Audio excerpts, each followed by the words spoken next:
Dibujando el género es una invitación a pensar y a reflexionar. Está planteado desde un determinado punto de vista, más próximo a entender el género y la sexualidad como construcciones y también con muchas influencias de la teoría queer, pero no quiere ser una imposición de una forma de ver, sino una invitación a pensarse, a reflexionar sobre cada una de nosotras está vinculada en su vida con esos temas y en cómo queremos ser al fin y al cabo, ¿no? Creo que el dibujo de la portada de María ilustra muy bien el planteamiento básico, ¿no? Que es, somos personas que tenemos muchas influencias, muchos condicionantes, muchas prohibiciones sociales, muchos deseos inconscientes que nos condicionan en la forma de vivir nuestro género y nuestra sexualidad, pero al mismo tiempo tenemos capacidad de intervenir, ¿no? Y esta persona de la portada tiene un lápiz en la mano, porque a pesar de todas estas condiciones, tiene margen para decidir cómo quiere estar en el mundo. Por lo tanto, más que dar respuesta, queremos invitar a eso, a reflexionar qué nos condiciona, qué nos ha marcado, qué sentimos, pero también qué queremos ser, cómo queremos cambiar y que juguemos con esa tensión para decidir cómo queremos vivir.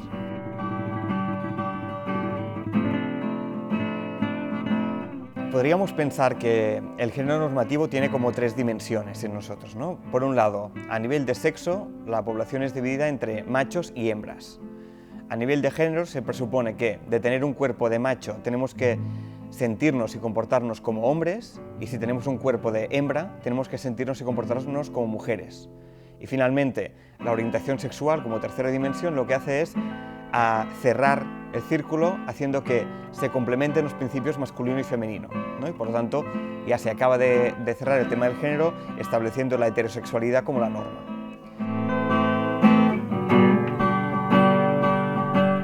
Dentro de estas tres dimensiones encontramos exclusiones. La intersexualidad da cuenta de casos de personas que nacen sin un cuerpo clasificable como macho o hembra. Por ejemplo, personas que tienen unos genitales que no son claramente de un sexo o de otro.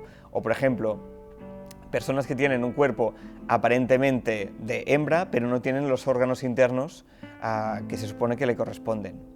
Por lo tanto, es algo biológico al margen de la voluntad del individuo. Por otro lado, la transexualidad es una persona que nace con un cuerpo de macho, pero no se siente identificado como hombre, se puede sentir identificado como mujer o sencillamente no sentir que le corresponde el género que le han atribuido al nacer, o nacer con un cuerpo de hembra y no sentirse mujer o sentirse hombre, ¿no? En ese sentido, sí que es un acto de detectar que no te sientes a gusto con tu identidad y una voluntad, de alguna forma, de querer adaptar y armonizar tu forma de sentir con la forma en que te ven los otros y te tratan.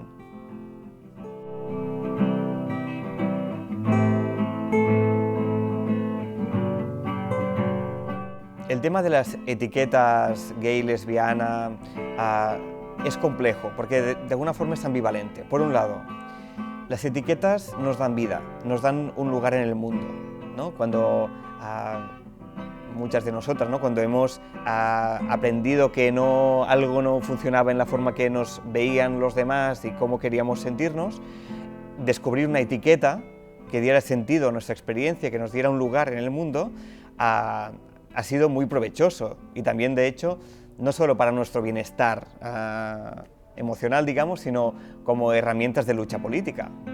Sirven estas etiquetas para establecer alianzas, establecer críticas colectivas, por tanto, son potentes, tienen una parte en que nos enriquecen, nos empoderan.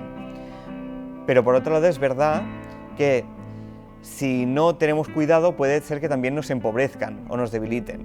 ¿En qué sentido? Si nos las tomamos demasiado en serio como etiquetas que explican la totalidad de nuestra vida, pueden limitarnos a la hora de explorar otras partes de nuestro deseo o de nuestra identidad. Dentro de la teoría queer y el activismo queer me parece que hay aportaciones súper potentes y enriquecedoras y que han sido fundamentales para ir más allá y para enriquecer incluso los planteamientos del activismo gay, lésbico, feminista, trans, pero también hay una parte de la teoría queer que me parece preocupante porque fomenta una idea del ser humano como omnipotente, ¿no? Como alguien que puede cambiar a su antojo su género y su sexualidad, y por lo tanto muestra una idea un tanto neoliberal de ese ser humano que a nivel individual puede hacer lo que quiera, lo que se le antoje con su vida, sin entender al ser humano como alguien vulnerable, interdependiente, que necesita la mirada del otro para construirse.